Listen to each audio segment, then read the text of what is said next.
Matri Satsang, 19 octobre 1976.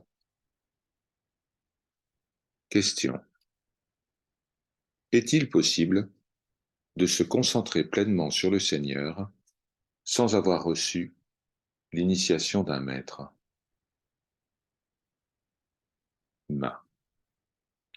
Le mot possible montre qu'il y a une lutte en cours dans l'esprit de celui qui pose la question. Sinon, il n'y aurait pas de question.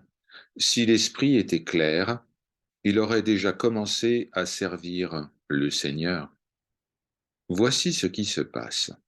Si une personne bénéficie d'un bon karma, elle pourra se consacrer au Seigneur, même sans l'aide d'un gourou. Il y a des gens qui n'ont pas été initiés ou qui n'ont reçu aucun conseil d'un gourou, mais leur pratique est puissante et efficace.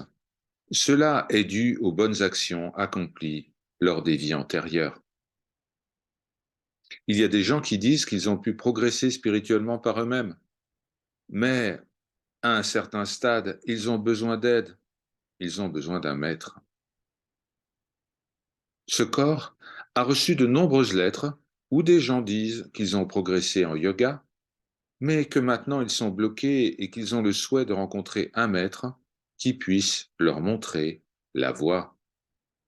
Le désir d'être initié, de recevoir un mantra, va se manifester à un moment ou à un autre. Ces gens veulent avoir un gourou qui peut les guider et éveiller leur amour pour le Seigneur. Même pour ceux qui sont avancés, un maître est important, car de nombreuses questions surgissent. Le conseil qui est donné ici est de poursuivre la pratique jusqu'à ce que le désir d'avoir un maître se manifeste puissamment en nous. Entre-temps, bien sûr, il ne faut pas abandonner la pratique, que ce soit la répétition des noms du Seigneur, la méditation et les pujas. Il y a deux types de gourous. Le premier type confie un mantra et explique les instructions contenues dans les textes, Upanishad, Gita.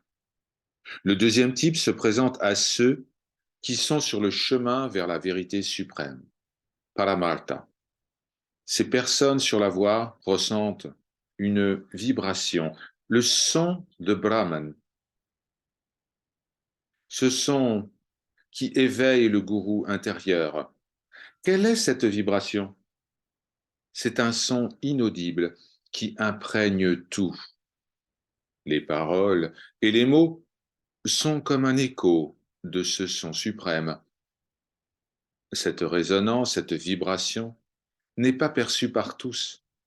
Elle est perçue quand le gourou intérieur s'éveille. Jusque-là, la lumière éternelle du soi n'est pas visible. Quelle est cette lumière? C'est une lumière qui brille par elle-même, mais dont la révélation suscitera le besoin d'avoir un maître à un stade ou à un autre.